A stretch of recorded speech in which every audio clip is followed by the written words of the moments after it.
Hey y'all, welcome back to Cajun Country. Cooking.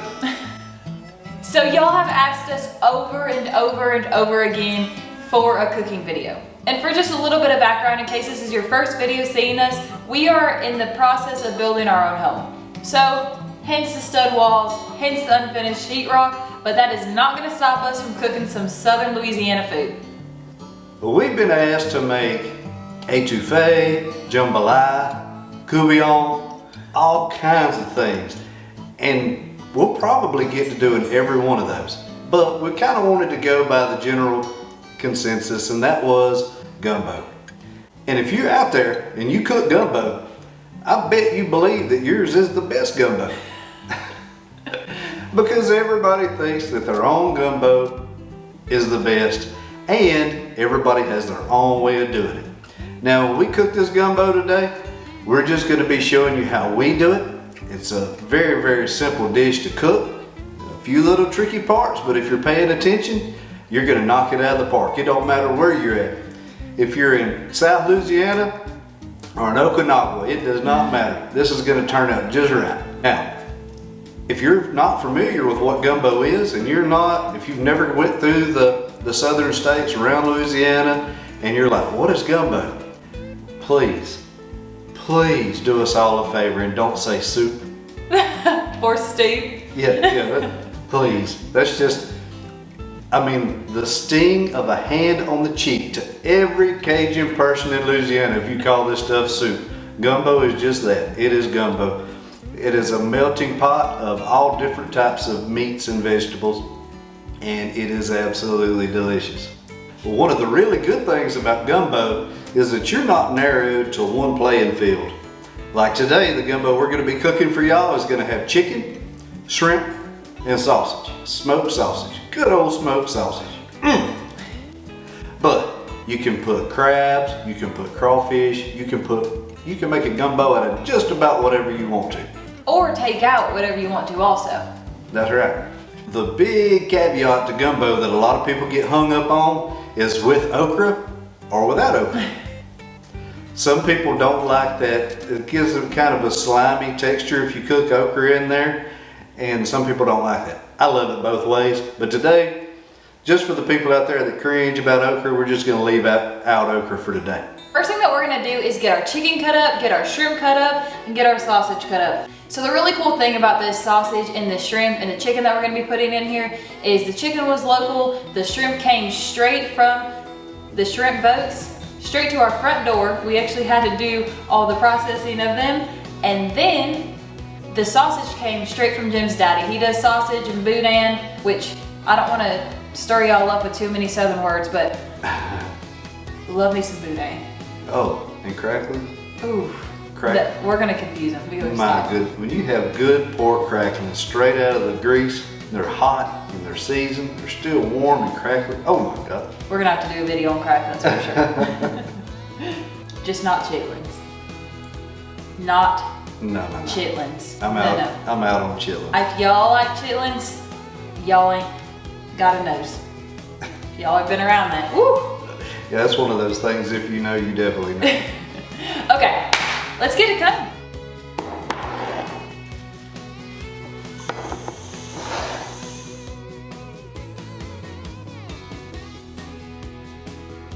In this gumbo, we're going to be using chicken thighs.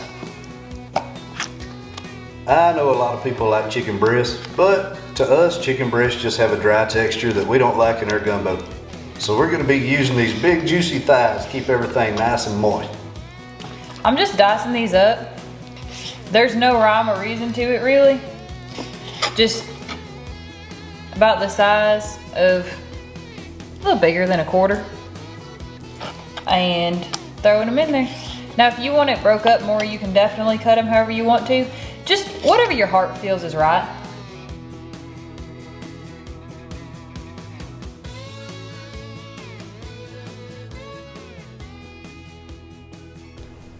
Okay, Lydia's got the chicken cut up, all cubed up and ready to go. And we have our shrimp, our nice Gulf shrimp. They're a good medium size, so we're not gonna cut these up. We're gonna leave them whole, that way you can get a big taste of seafood when you put that spoon in that bowl. Now we only have one more meat to prepare, and that's the sausage. Now my daddy's been making this sausage as long as I can remember. And he vacuum seals it, and each one of these lengths is exactly the same length. They're all uniform and smoked to perfection. This is pork sausage. Now the only problem with freezing it like this in these bags is whenever you get ready to get a link out of there, sometimes it's hard to get out of there. Now I have a really delicate way that I have honed over the years of getting that out of there. So you take an ordinary kitchen steel, just like that, you just give it a whack. There you go. Perfect.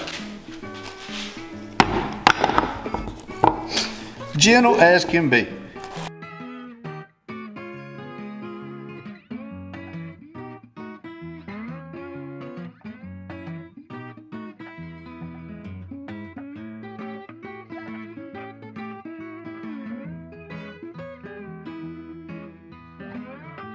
We're going to be using 4 links of this sausage today. You can put as many or as few as you'd like. We just like a real hearty, smoky texture in there. And that sausage is going to give a whole lot of flavor.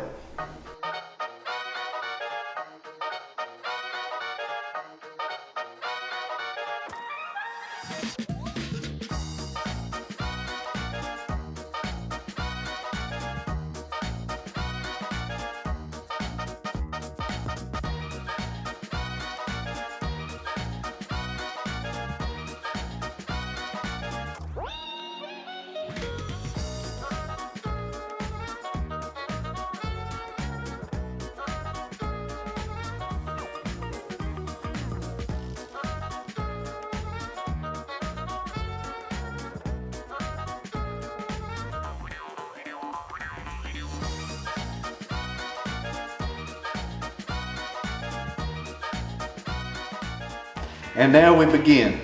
We're going to set these shrimp off to the side because they're going to come into play just a little later. Now the first thing we're going to do is we're going to put our sausage in first. And we're going to brown that sausage, and the oils is going to cook out of that meat and a lot of that seasoning, and we're going to be left with some drippings in the bottom of this pot. And when the sausage gets close to being rendered out, we're going to go ahead and add our chicken. We're going to brown it all together and go ahead and season it lightly. Then after all that meat is brown, we're going to make our roux and all of those seasonings.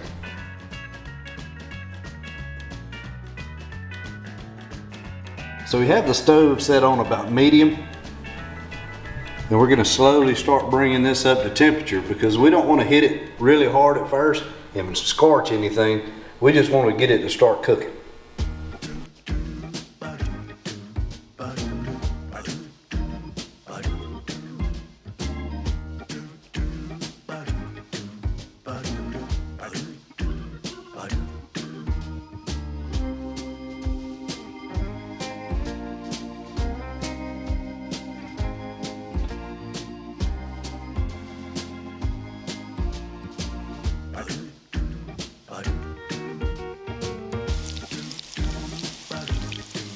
Right, see it turning brown and getting crispy?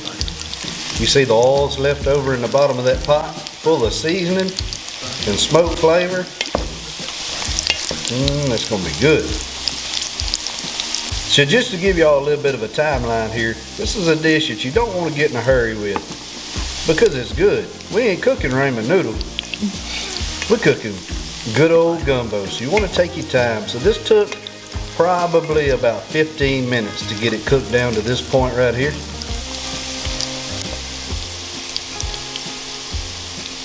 So at this point, we're gonna grab our chicken. We're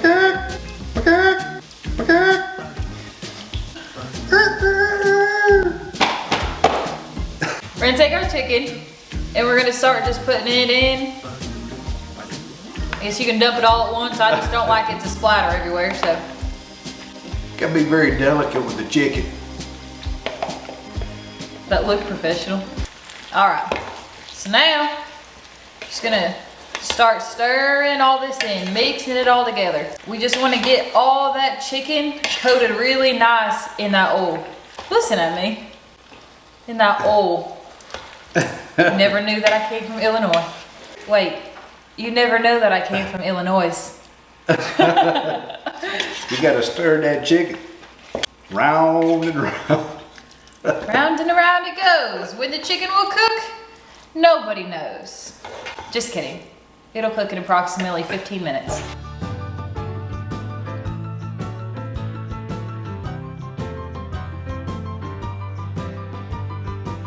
We're gonna leave the temperature where it's at. We're gonna grab our lid and we're just gonna go ahead and stick this on top just to keep some of that heat in and let that chicken really get a good cook. Now we've been cooking this chicken with that sausage for a little while and it's got all the juices in that chicken and it's starting to turn color. This is a point in time when I like to start adding a little seasoning. We're gonna be putting pops in there today just because it's our favorite. Now you can use Tony Chachere's or whatever your favorite multi-purpose spice is.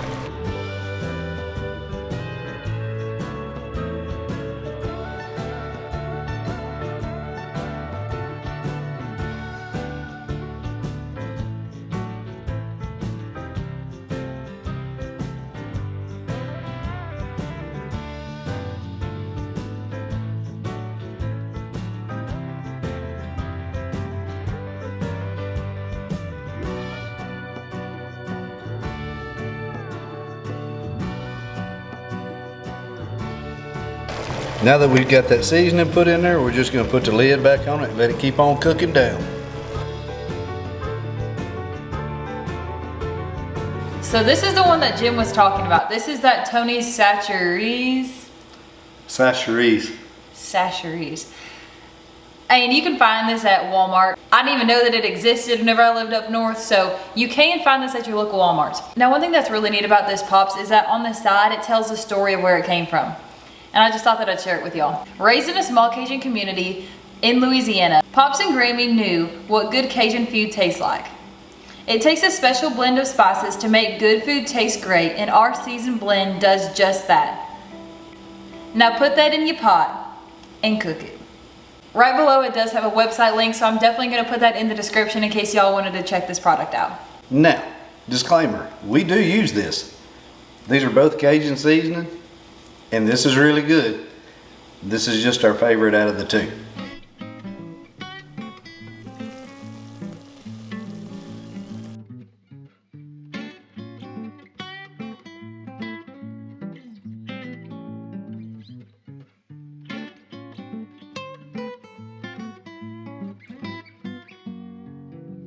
So the next step in making this gumbo is the most critical part. It is time to make the roux. And what that roux is, we're going to show you. A lot of people do it differently. Some people will do it in a pan all by itself and then slowly add it in as they need it. And I've ate it and it tastes great. That's just not the way we do it. So we're going to show you the way we do it. First thing, now that all this meat is cooked and all this has been browned down, we're going to take this meat and sausage out of this pot and put it in this glass bowl.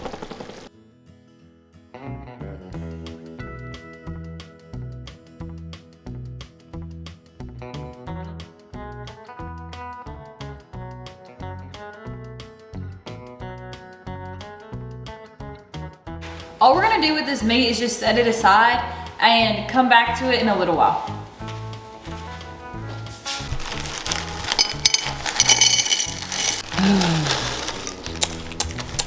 Hey, don't be telling my secrets about these frozen veggies.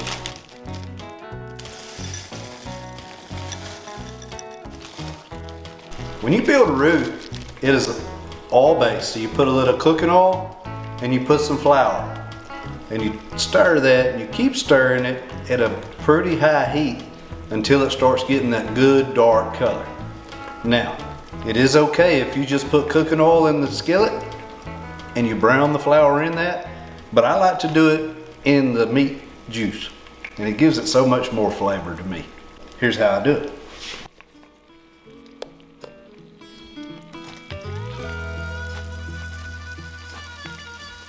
Don't take a whole lot of flour, not like you think.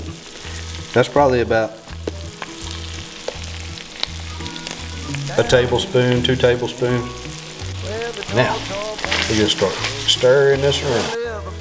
daughter and she knows how to jelly roll. And a papa wanna save my soul, but a sweet talking daughter, Lord, she loves. Now, judging by the size of the pot that we have, this is not going to be enough roux. So now, I'm going to supplement that. I'm going to pour in just a little more cooking oil, because it really depends on the size of the pot that you're using to how much roux you're actually going to need. Add a little bit more flour. Well, I got a gal in old St. Louis. It don't take much. Come and get it while you can, for tomorrow I'll be gone. And my good gal sitting alone, she hollered her back daddy. And everybody, this roux, a little goes a long way. So what you want at the end result is you want a good dark colored roux, because by the time you condense that down with everything we're going to show you to put in there, it's going to make it blonder and blonder and blonder. And the darkness is where you get that good flavor from. This is the one point in cooking this dish that you cannot leave it alone. You got to stay right on top of it, and you got to constantly be stirring this, because it'll stick and burn. And you want a dark color, but you don't want burn. You see how it's starting to turn dark now? Look at there. Already. But it ain't near dark enough. Gotta keep on keeping on. And now if we would have just used cooking oil and some flour, all you'd have right now is just some tan looking roux starting to develop in there. But then as we cooked it in the juices off of that meat, you can see it's got like a little red tint to it and a little golden. And that's where that seasoning from that meat is developing inside of that roux. Okay, so now that this is starting to turn on me a little bit, now what I'm gonna do is, we got about 2 cups of onions over here, chopped from the frozen section. I know we're lazy, we don't take the time to chop up our onions. I don't like crying, watery eyes. So what we're gonna do is we're just gonna take about 1/4 of them, maybe a little more, just throw them in there. Same amount of bell peppers, green peppers. We're just gonna scrape off about half of that in there. That's how she gets her thrill. Saying that we shouldn't, but she knows we always will.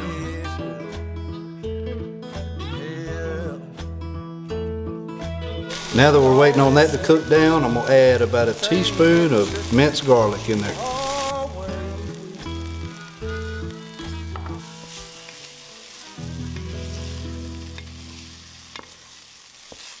Now look, a lot of people put all of their green onions and all of their bell pepper in here, and they develop it in this roux and they brown it off. And that's perfectly fine. But for us, we'll do about half and half. That way you still have some of the vegetables to get the full flavor when you start adding in your broth.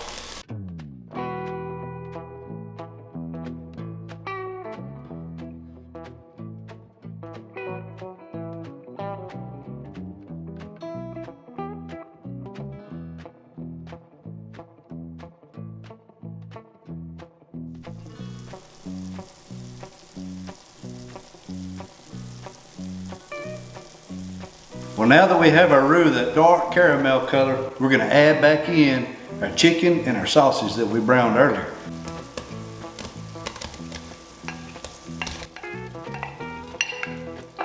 Give that a good stir. Now at this time you could add water in, but we're gonna add chicken stock. Chicken stock is gonna give it just some more of that good flavor. Now you just don't wanna go crazy with this stuff. So we just want to add enough chicken stock to where you can see it really good on the meat, not quite covering it up.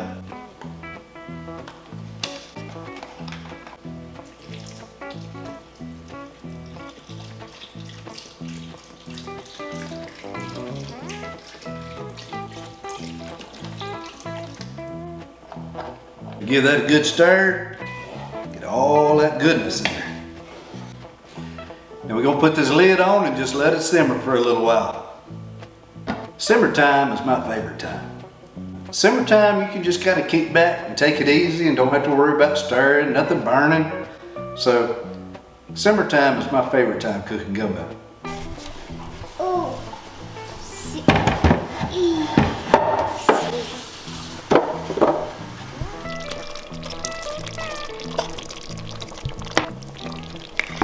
Good job.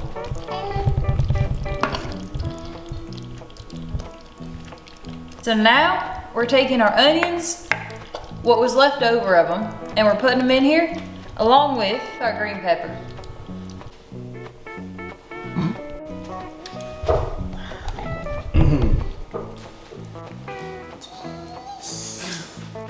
Ladley and Lydia just added the rest of our onion and bell pepper.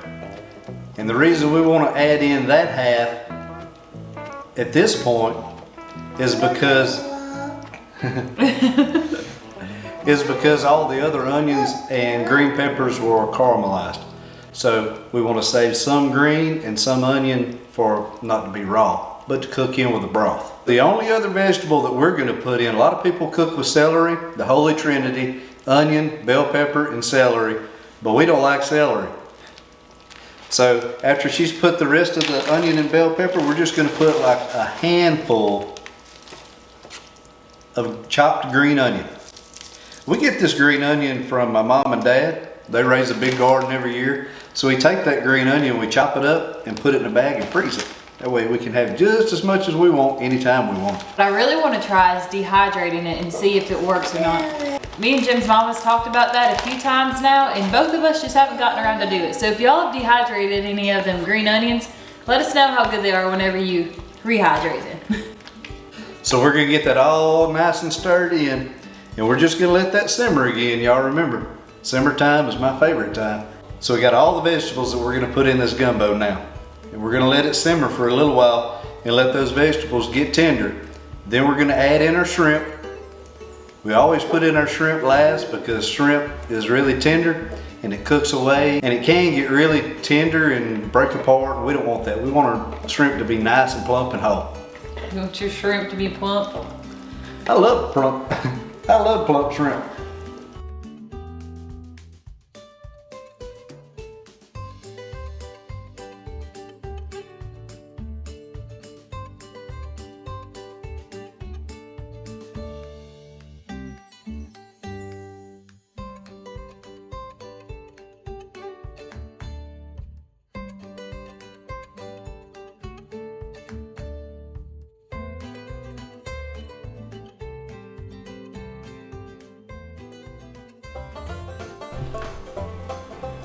How's that flour soup? Is that very good?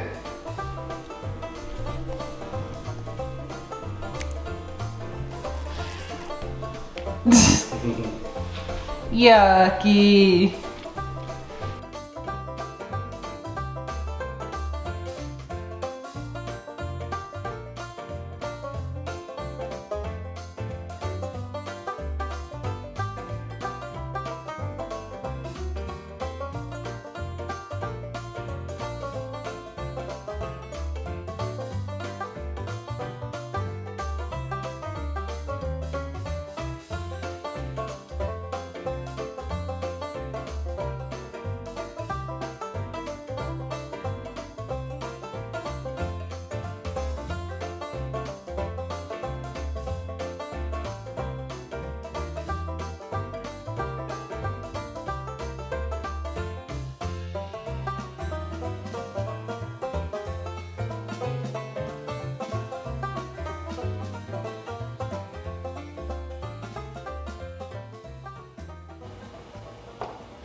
We just poured in the last little bit of our chicken stock. It is donezo.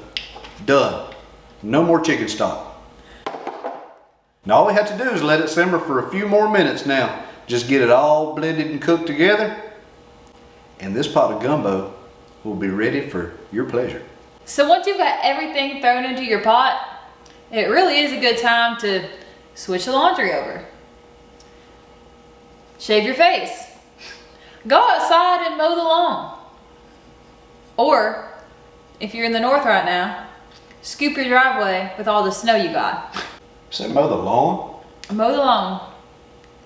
Cut your grass.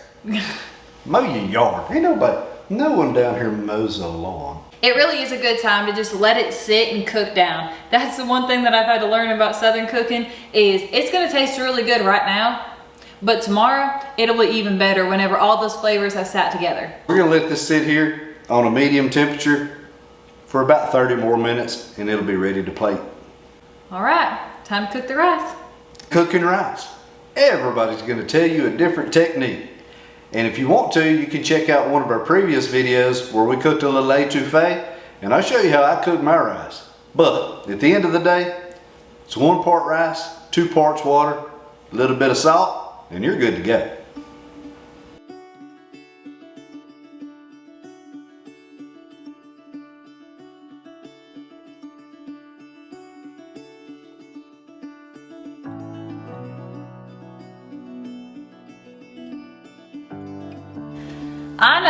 I know, we told y'all not to call this soup, but we are gonna use these soup bowls. These are gonna be perfect for our gumbo.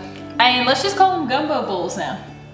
That's pretty solid. You see these things? Look, you can put as hot of a substance as you want in this bowl. And look, it's got its own little handles. It's the coolest thing. You cannot burn your hands. So thank you, Albert, for sending us our bowls off of our Amazon wish list. We appreciate them so much, and we are so excited to finally get to put some gumbo in them. Gumbo bowls. Gumbo bowls. Sounds like a patent to me. What? Hootises and gumbo bowls. Ooh, that's a mouthful. Yeah, let's stick with the Hootis. Okay.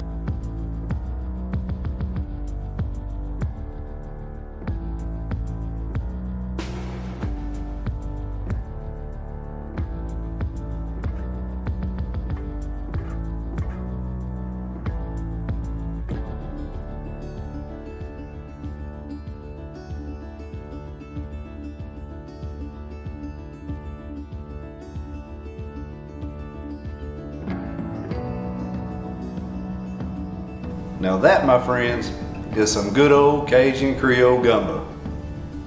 If you've never heard of gumbo filet before, when you make gumbo, even if it's for the first time, be sure and buy you a little bottle of this to try. And it just adds it that snap. And all this is dried leaves from a sassafras tree. That is it. No wonder I don't like it. And you don't like it. I love it. So there you go. Some do, some don't. So if y'all enjoyed our cooking video, please let us know what y'all want to see next in the comments below. We do have some requests for some jambalaya, some couvillon, some, what else? Oh, some biscuits. I'm gonna show y'all how to make my biscuits once we got our oven in here. So y'all make sure to hit that like and subscribe button, and we gotta get back to this build. So like we said, y'all please comment and let us know what y'all want us to cook next. And we'll see y'all this Friday with a project that we've been doing all week while cooking this gumbo. All right, bye Cajun family.